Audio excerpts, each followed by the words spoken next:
السلام عليكم ورحمة الله، ازيكم يا شباب؟ بكالوريا تانية ثانوي فيزياء وأولى ثانوي علوم جزء فيزياء. إن شاء الله احنا معاكم في كورس تأسيس. كورس التأسيس عبارة عن جزء رياضي وجزء فيزياء. إن شاء الله مش هنفصل الاتنين، هنشتغل الاتنين مع بعض. إن شاء الله الكورس جميل جدا، بس لازم تشوفه لآخره. هيكون عبارة عن حلقتين أو 3 حلقات لازم تشوفهم كاملين. وزي ما تعودنا إن شاء الله نبدأ أول نبدأ بالصلاة على النبي عليه أفضل الصلاة والسلام. اللهم صل على سيدنا محمد وعلى سيدنا محمد. اقرأ سورة ياسين، توكل على الله، انوي المذاكرة، اقرأ أدعية المذاكرة. اللهم لا سهل إلا ما جعلته سهلا وأنت تجعل الصعب إذا شئت سهلا. رب اشرح لي صدري ويسر لي أمري واحلل عقدة من لساني يفقهوا قولي. بسم الله، توكلنا على الله. وقبل ما نبدأ حابب أطمن بتوع مسار طب اللي اختار فيزياء، يعني ما تسمعش كلام مدرس الرياضة اللي بيقولك أصل الرياضة أسهل. هو كل واحد يعني بيسوق لمادته، ودي شهادة ويتحاسب عليها. هو لما يجي يقولك الرياضة أسهل، هل هو عارف منهج الفيزياء ومطلع عليه عشان يقولك الرياضة أسهل؟ أنا لما أقارن بين حاجتين لازم أكون عارف الحاجتين كويس جدا عن ظهر قلب. أنت كطالب جرب ده وجرب ده. موضوع الفيزياء موضوع قديمة مفيش فيها التطبيقية اللي هم بيتكلموا عليها ديت، ده كلها معادلات حركة وعجلة وسرعة. منهج أولى ثانوي فيزياء القديم وجاي بدون تعمق. هما مش 45 درس، 45 موضوع. 45 موضوع، كل درس يعني ممكن يكون موضوعين فيما فوق. يعني كل حصة لو حصتك كبيرة شوية ممكن تاخد فيها موضوعين، درسين 3. الموضوع سهل، قانون وتعويض مباشر، مفيش أكتر من كده. كل اللي هتعرفه قانون وتعويض مباشر في الجزء بتاع المسائل. فاحنا نتوكل على الله أولى وتانية، وربنا ييسر لنا الحال بإذن الله، ونجتهد وربنا يوفقكم جميعا يا شباب. بسم الله. أول حاجة لازم نتعرف عليها هي العمليات الفيزيائية.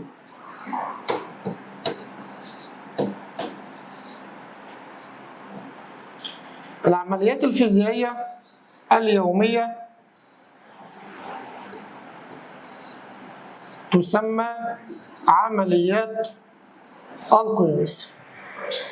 أنا لما أجي أقول لك ساعتك كام، رايح أشتري طماطم، رايح أشتري بطاطس، رايح أشتري أي حاجة، بحطها على الميزان بوزنها. كتلتك كام، طولك كام، أقول لك احسب المسافة، احسب السرعة، احسب أيا كان. دي اسمها عملية إيه؟ عملية قياس. طيب عملية القياس علشان تكون عملية صحيحة فأنا محتاج حاجة أطبق عليها القياس اللي هي الكميات المقاسة اللي احنا بنسميها كميات فيزيائية. زي ما أقول لك الساعة كام، أنا بسألك عن الزمن. طولك بسألك عن الطول. كتلتك بسألك عن الكتلة. المسافة والسرعة، كل ده حاجات أنا بسألك عليها، فاحنا بنسميها كميات فيزيائية.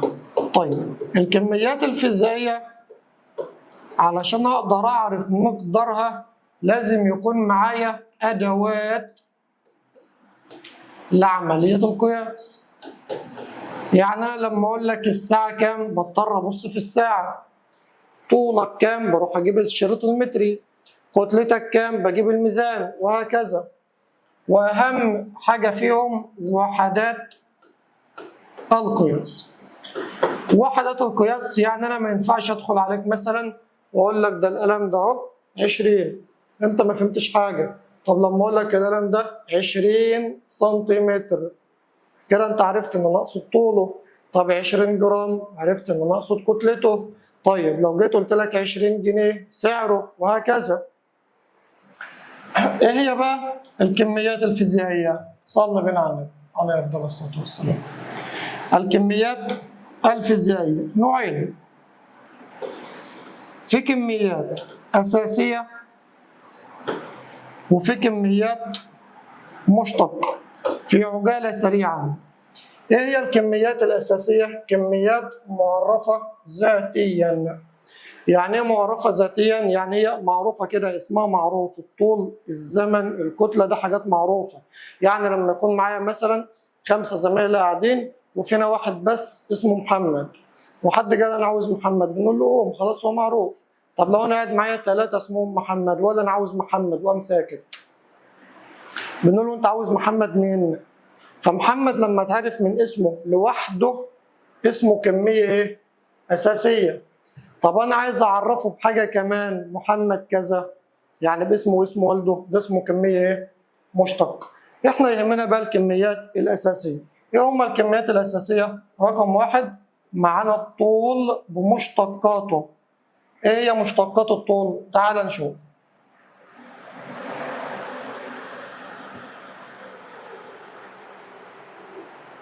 طب ينفع يعني ده ينفع.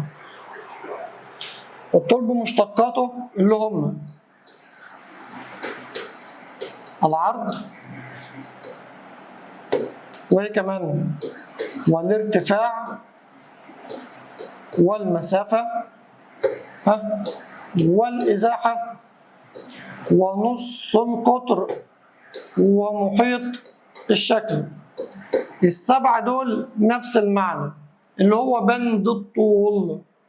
طول، ها، عرض، ها، ارتفاع، مسافة، إزاحة، نص قطر، محيط إيه؟ محيط الدايرة، محيط المربع، محيط المستطيل. فأنت دلوقتي معاك الطول لكم مسمى؟ 7 مسميات. طول، ها، عرض، ارتفاع، نص قطر، مسافة، إزاحة، والمحيط. ده حاجة واحدة بس اللي هي مين؟ اللي هي الطول. معانا من كمان من الكميات الأساسية؟ معانا الزمن، ومعانا مين؟ الكتلة. انت دلوقتي لما حد يقول لك انت وزنك كام، بترد عليه تقول له وزني 70 80 60. طبعا الكلام ده مش مظبوط، انا كتلتي 50 كيلو او 60 كيلو او 70 كيلو. وزنك؟ قال لي لا، ده الوزن بيساوي العجلة في الكتلة. عجلة الجاذبية مقدارا ب10. طب انا كتلتي 80 يبقى وزني 800 نيوتن. 800 نيوتن مش 800 كيلو، ده حاجه وده حاجه. فانت عندك الطول، ها، والزمن ومين؟ والكتله. نكمل عليهم، بس نكمل هنا. شده التيار، ومعنا من كمان شده الاضاءه، ومعانا كميه الماده. معانا من كمان اخر حاجه درجه الحرارة المطلقة. درجة الحرارة ايه؟ المطلقة أو الدرجة الكلفينية. درجة مطلقة أو درجة ايه؟ كلفينية. احنا هنا في مصر أجي أقول لك مثلا درجة حرارتي وليكن 37 درجة سيليزية.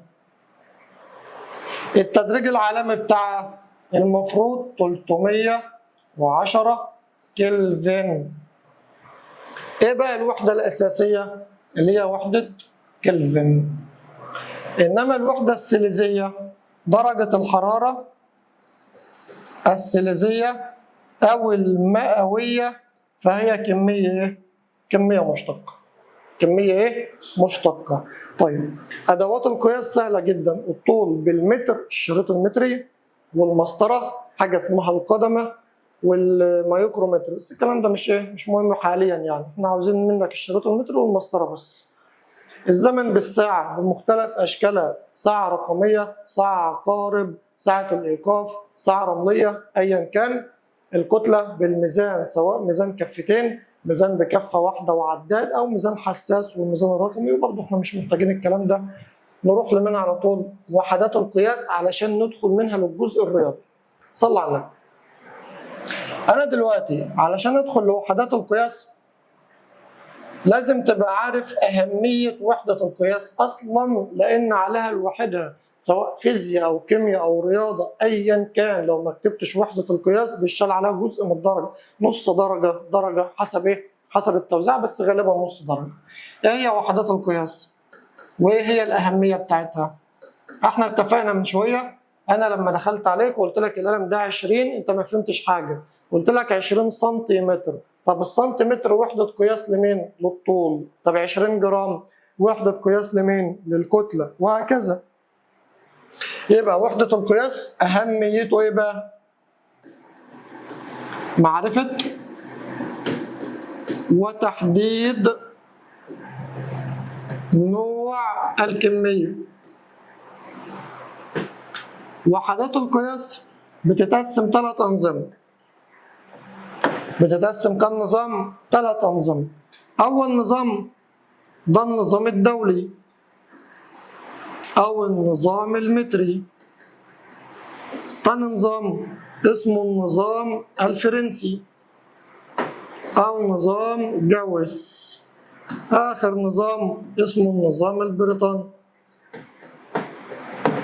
بيختلفوا الثلاثة في وحدتين: وحدة قياس الأطوال ووحدة قياس الكتل. الباقي كله زي بعض. الباقي اللي هو من بقية ال7 وحدات الأساسية. طب أنت يا عم الطول في النظام المتري عندنا في مصر الطول يقاس بوحدة إيه؟ المتر. والكتلة تقاس بالكيلو جرام، والزمن بالثانية. النظام الفرنسي قال لي لا، النظام الفرنسي ده اخواتنا الصغيرين. يعني ايه اخواتنا الصغيرين؟ احنا بالمتر هم بالسنتيمتر، احنا بالكيلو جرام هم بالجرام، والثانية زي بعض. النظام البريطاني يعني مش قوي، يعني مش علينا.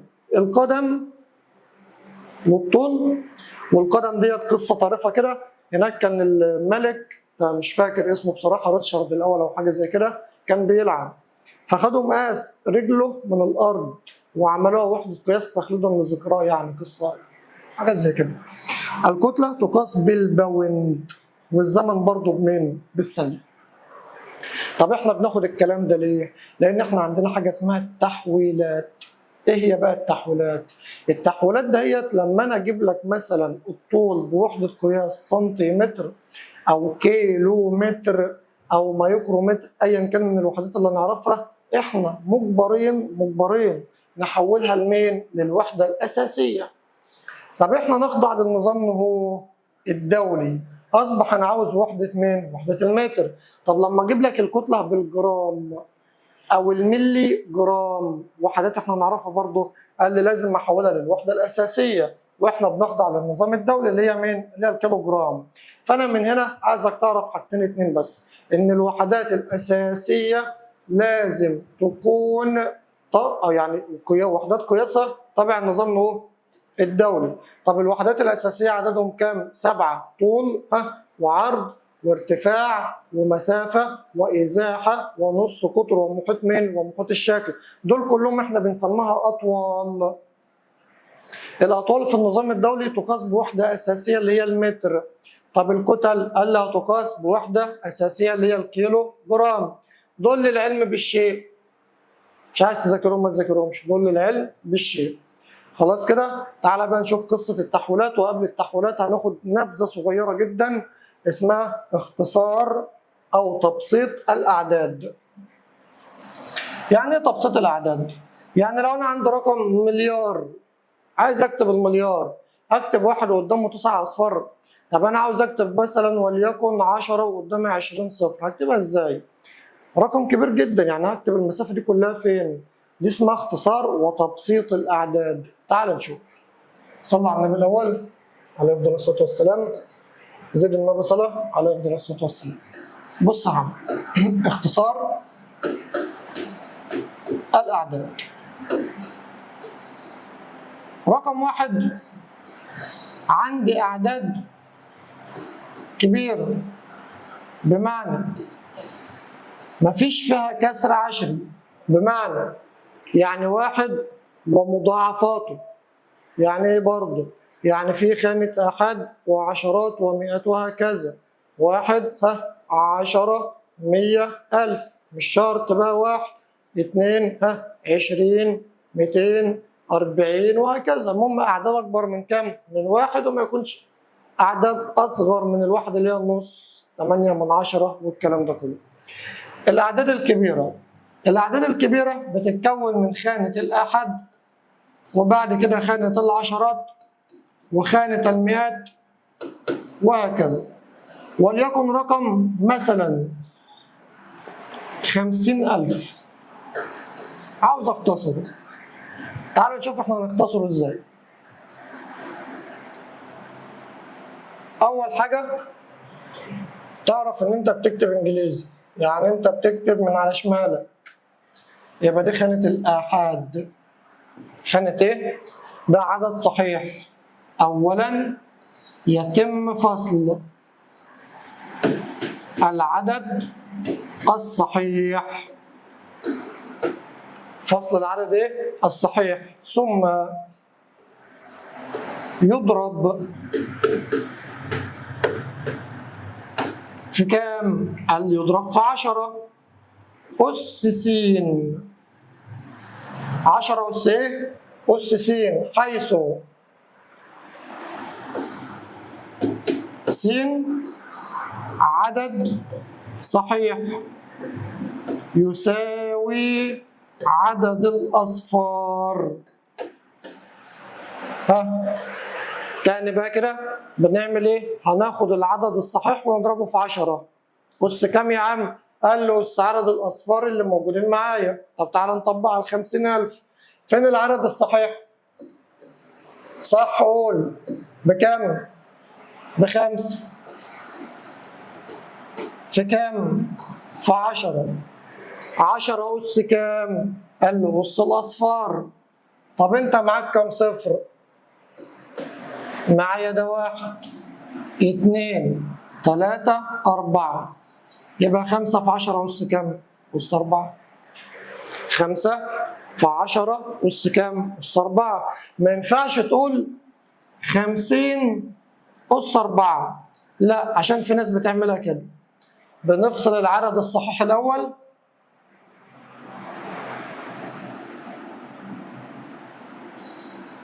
بعد كده هنضربه في 10 أس عدد مين؟ الأصفار. كمان مثال، وليكن 7000. يلا هنعملها ازاي؟ يلا يا شباب، هنعمل ايه؟ هنفصل العدد اللي هو كام؟ 7 في 10 أس كام؟ أس عدد الأصفار. عد أصفارك، 1 2 3، يبقى 7 في 10 أس كام؟ أس 3. هكتب لك بقى كام مثال هتحلهم انت وتبعتهم لي وانا راجع معاك الحل بتاعك، ايا كان انت مكانك ايه او انت منين، ما تشغلش بالك، حلهم وبعتهم لي وانا هراجعهم معاك، ولو عندك اي مشكله ابعت لي وانا يعني هوضحها لك ان شاء الله. فاحنا متفقين ان احنا بدانا بمعرفه الكميات الفيزيائيه واكدنا على الكميات الاساسيه، بس المشتقه احنا مش محتاجينها دلوقتي او مش محتاجينها عموما حاليا.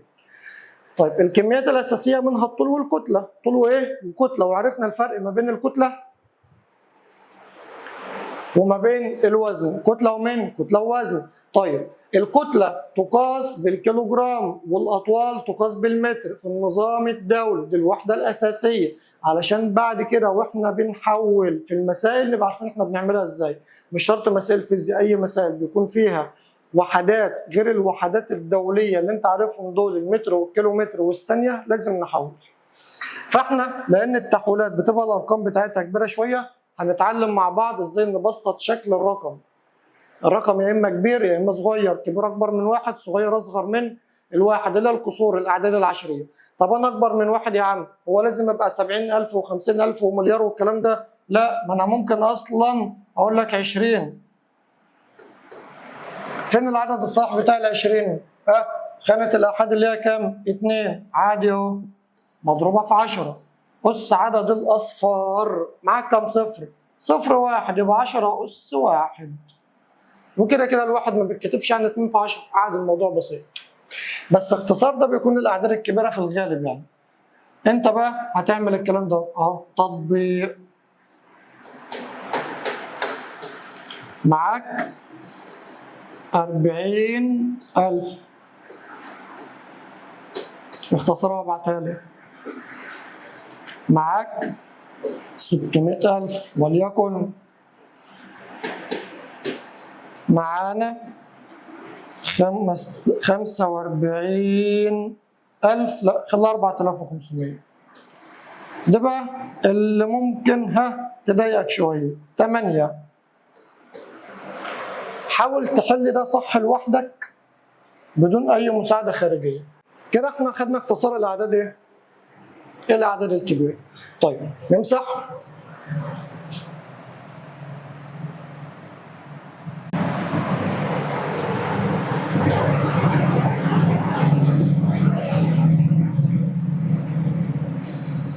اللهم صل على سيدنا محمد.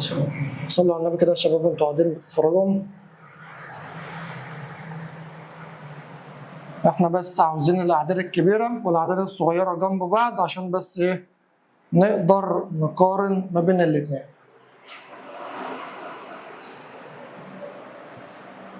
اختصار الاعداد الصغيره اللي هي الاعداد العشريه. الاعداد العشريه نفس الكلام. رقم واحد هنفصل العدد الصحيح وبعدين صح يضرب في كام؟ في 10 أس سالب صاد. خلي بالك سالب صاد. الأعداد الكبيرة كنت بضرب في 10 أس موجب س. س كان بيساوي عدد الأصفار.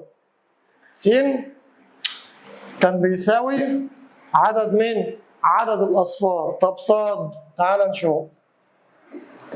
حيث صاد يساوي عدد جميع الأرقام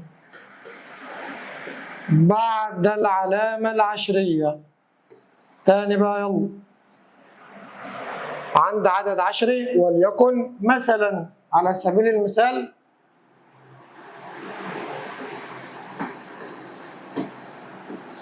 5/10,000.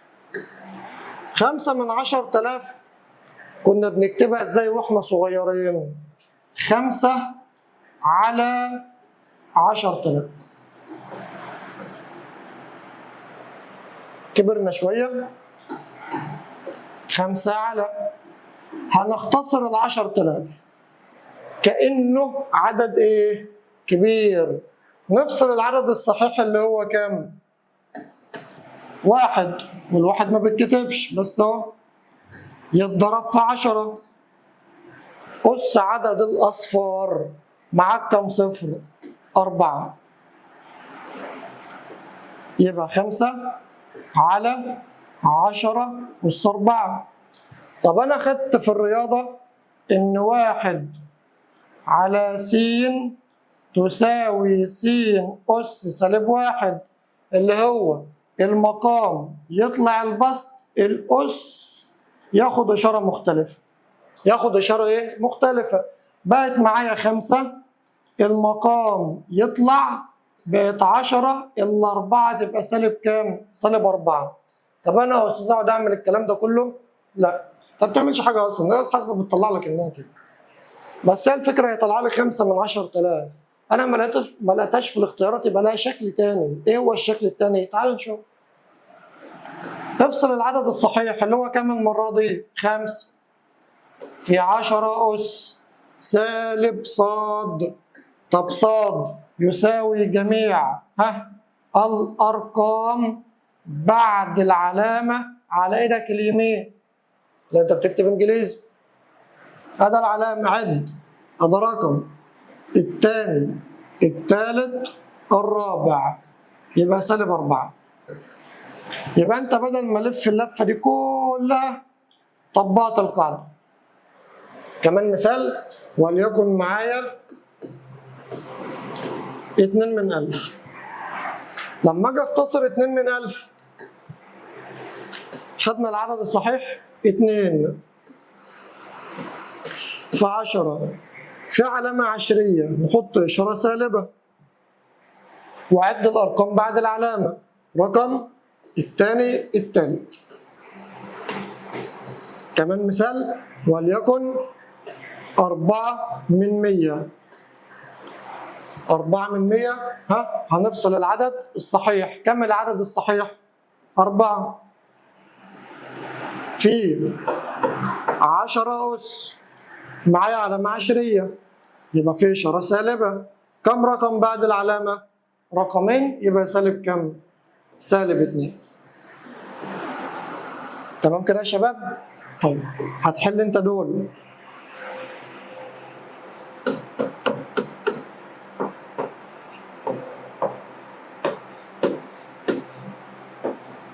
سبعة من 10,000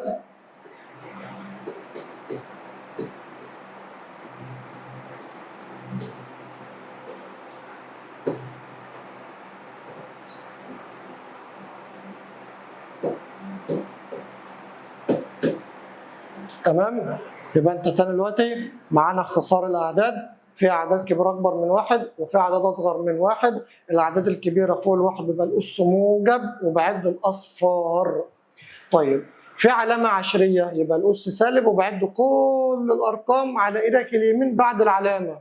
ايدك اليمين بعد ايه؟ العلامه. دي العلامه العشريه، عندي 4 ارقام بعد العلامه. ده علامه عشريه، عندي 3 ارقام بعد ايه؟ بعد العلامه. تمام. واللي يقف على اي حاجه مش واضحه بين معاك ابعت له وانا اظبطها لك. ناخد بقى التحويلات. والتحويلات اللي هيتعمل على الاطوال هيتعمل على الكتل على الزمن على كله، بس كل وحده قياس او كل كميه فيزيائيه لها وحدات ايه؟ وحدات مختلفه. صلى بنا على النبي. وليكن الطول. الطول اللي هو خلي بالك المسافة هو نفسه الإزاحة. مسميات مختلفة عندنا في المنهج. طول، عرض، ارتفاع، ده حاجة واحدة. في ناس بقى بتتلخبط ما بين الطول والمسافة ومين كمان والإزاحة. خلي بالك طول، مسافة، إزاحة نفس إيه؟ نفس الشيء. طيب صلي بنا على النبي. الوحدة الأساسية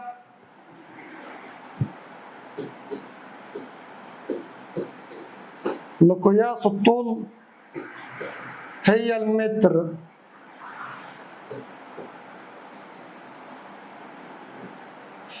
طيب المتر ده لما اكون هجيب طول حيطة، طول شارع من بيتنا لبيتكم مثلا في نفس المنطقة هجيبها بالمتر.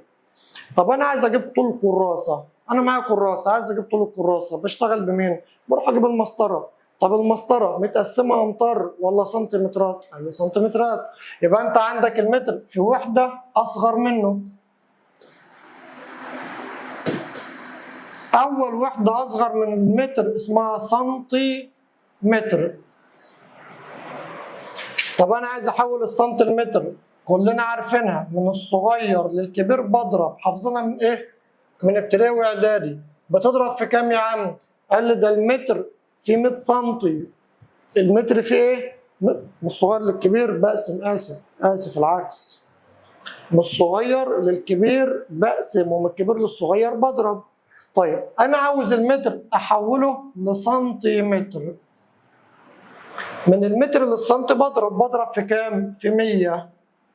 بضرب في كام؟ في 100. طب ما هي ال 100 لو جيت اختصرها ناخد الواحد في 10 أس عدد الأصفار. معايا كام صفر؟ معايا صفرين، يعني 10 أس كام؟ أس 2. يبقى من المتر لسنتي بضرب في 10 أس موجب 2. بس يا شباب يبقى أنت عندك من المتر للسنتيمتر بضرب في كام؟ بضرب في 100. طب 100 اللي هي 10 أس كام اتفقنا؟ 10 أس 2. طب بعملها إزاي؟ صلي بنا على النبي. أقول لك 5 متر تساوي كام سنتي؟ أنت شاطر، أنت جاوبتها لوحدك 500. ال 500 دي جت منين؟ 5 في 100. ماشي صح. طب أنا عملتها 5 في 10 أس 2 برضه صح. تمام؟ طيب عاوزين بقى السنتيمتر، تقول لي هقسم على 100، ما هو من الصغير للكبير بقسم. طب أنا عندي 2 سنتيمتر تكافئ كم متر؟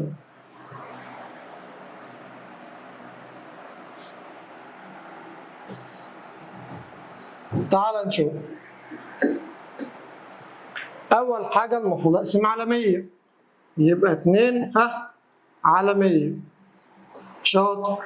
يعني 2 على 1 في 10 أس عدد الأصفار، والمقام يطلع بسط، يبقى 2 في 10 أس سالب 2. ممكن أسيبها زي ما هي، وممكن أقول له 2 من 100، بس أنا بقى مش عاوز 2 من 100، أنا عاوزك بس تحفظها من السنتيمتر لمتر. بدل ما أقسم على 100 ممكن أضرب في 10 أس سالب 2. 10 أس سالب إيه؟ 2. طيب عاوز أجيب سمك الورقة. سمك الورقة السنتي كبير عليه، هيبقى ملي متر. المتر كم ملي؟ هتقول لي استنى، ده المتر 100 سنتي. طب ما هو السنتي 10 ملي، يبقى من ملي للمتر بضرب او بقسم على 1000. تاني، انا المتر الواحد بيديني 100 سنتي، وكل سنتي يديني 10 ملي، يبقى ال 100 سنتي فيهم كم ملي؟ فيهم 1000. المهم ال1000 دول كام صفر؟ 3 أصفار. من المليمتر للمتر، من الصغير للكبير بقسم على 1000، يعني بقسم على 10 أس موجب 3 تطلع فوق بإشارة إيه؟ سالب. يبقى أنت عندك من المليمتر للمتر أضرب في 10 أس سالب 3. طب أنا مثلا رحت معمل تحليل وعاوز أحلل، وبين في العينة فطريات وبكتيريا، أبعاد البكتيريا والفطريات صغيرة لا ترى بالعين المجردة، يبقى أنت عندك مايكرو متر. والمايكرو يجي مع الزمن ويجي مع الكتلة، بيجي مع الزمن وبيجي مع الكتلة عادي جدا، بس هو أغلب شغله مع الزمن ومع الطول. طب صلي بنا على النبي عليه أفضل الصلاة والسلام. دلوقتي المايكرو بدلالة المتر، كل متر فيه مليون مايكرو. يا باي، ما هو المايكرو ده كام؟ 6 اصفار، يعني بضرب في 10 أس موجب 6.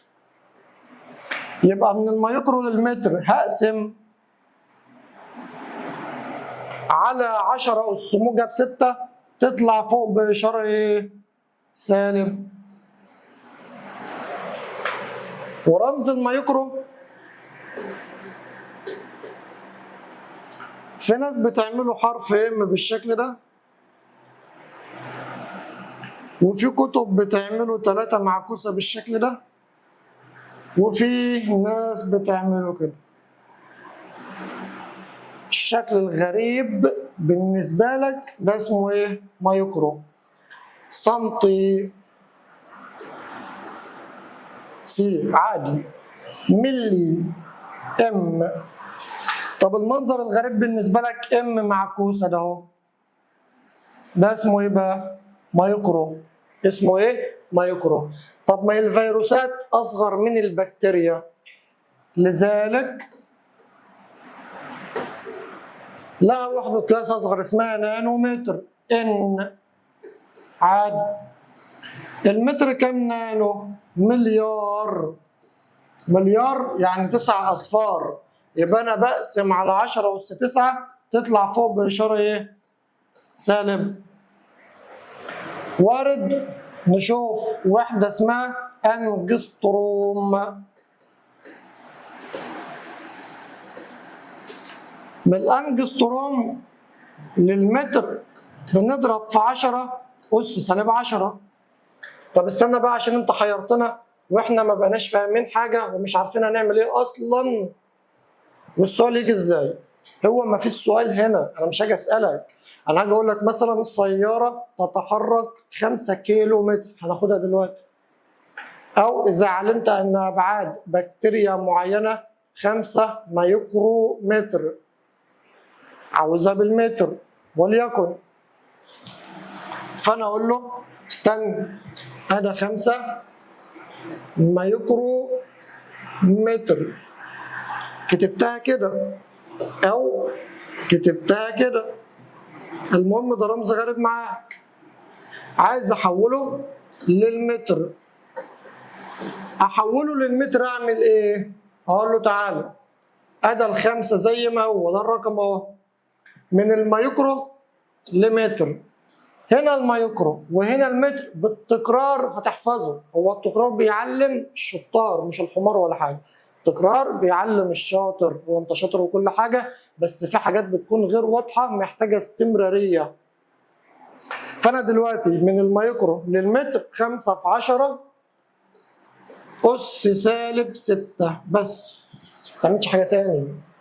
طيب وليكن 4 نانو متر، لازم احول لمتر، يبقى الرقم زي ما هو، ادي 4 في النانو لمتر، السهم رايح وشايل 10 أس سالب كام؟ 9. 10 أس سالب كام؟ 9، وهكذا. ده بالنسبة للوحدات ايه؟ الصغيرة، دي الوحدات الصغيرة. طب أنا بقى محتاج الوحدات الكبيرة علشان لما أجي أحسب السرعة وليكن بتساوي مسافة على زمن، فأنا لازم تكون المسافة بتاعتي بالمتر والزمن بوحدة الثانية. واحد يقول لي يا عم ما ينفع كيلو ساعة، ينفع بس مش دلوقتي، حاجة. الوحدات الأكبر أنا معايا المتر، هتحرك مسافة كبيرة من بلد لبلد، يبقى أنا هشتغل بالكيلو. الكيلو متر المتر، من الكبير للصغير بضرب في 1000. الكيلو متر في كام متر؟ 1000 متر، يبقى اضرب في كام؟ اضرب في 1000. طب انا هتحرك مسافه كبيره زي النت مثلا، اشارات النت بتتحرك مسافات كبيره جدا بسرعات كبيره، فانت تقول لك اصل سرعه النت ميجا او جيجا، ميجا وايه؟ جيجا، بقطع مسافات كبيره. فانا معايا يا عم الحاج ميجا ام كابيتال متر.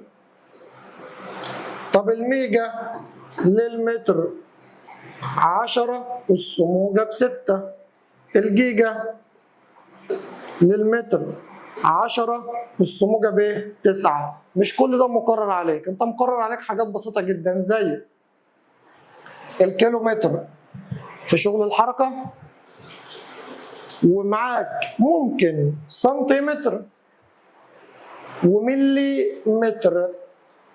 في الضوء ان شاء الله ممكن ناخد نانو وانجستروم والمايكرو، وزي ما قلت لك بالتكرار هتلاقي الموضوع ظبط. انا عاوزك بس تحفظهم: سنتيمتر سالب 2، مليمتر سالب 3، مايكرو سالب 6، نانو سالب 9، انجستروم سالب 10. تاني، انت معاك السنتيمتر عشان تحوله لمتر بضرب الرقم اللي هو عطولي في 10 اس سالب كام؟ 2. طب المليمتر اضرب الرقم في 10 اس سالب 3. المايكرو سالب 6 زود 3. النانو سالب 9، والانجستروم سالب كام؟ سالب 10. الكيلومتر موجب 3 وخلصت بس. خلاص الموضوع سهل جدا. الموضوع يجي لي ازاي بقى؟ هاجي اقول لك وليكن سياره تتحرك 5 كيلو متر. طب ما هو 5 كيلو متر ده مين؟ طول. اثناء الحركه بيبقى اسمه مسافه او ازاحه. وليكن خلال ساعتين 2 اور. عاوز السرعه. السرعه بتساوي مسافه على زمن، الرموز دي هنتعلمها مع بعض ان شاء الله. فانت تقول له المسافه كام؟ تعال نشوف. 5 كيلو. طب انا بشتغل بالنظام الدولي لازم بالمتر. طب ما هو الكيلو متر المتر اضرب في كام؟ في 10 اس 3. طيب ساعتين، اقول له لا تعالى لازم احول الساعه لثانيه. طب ازاي؟ الساعه فيها 60 دقيقه وده فيها 60 ثانيه، يبقى انا اقول له ساعتين تتحول ل 60 دقيقه، وال 60 دقيقه نضربها في 60 ايه؟ ثانيه. ده التحويله بتاعت الزمن اللي عندي، يعني كلنا عارفينها من ايام اعدادي، مفيش مشكله. طبعا انت التحويلات محدش يجي يقول لك حول من كذا لكذا، انا اصلا هتعلمها وانا بحل المسائل في العموم. لما يجي لي اي وحده ولاني كل مره عمال احول لمتر، يجي لي سنتي، مره ملي، مره مايكرو، مره نانو، مره انجستروم، مره كيلو. في كل مره بتلاقي نفسك بتحول ايه؟ للمتر. وفي كل مره او مع كل مره بتلاقي الموضوع بقى اسهل وابسط والموضوع اتحفظ لوحده. خلاص كده احنا عرفنا، او الجزء اللي فات كله، خلي بالك الجزء اللي فات بتاع الكميات والوحدات تمهيد لمين؟ للتحويلات. فامر التحويلات سهل جدا جدا جدا.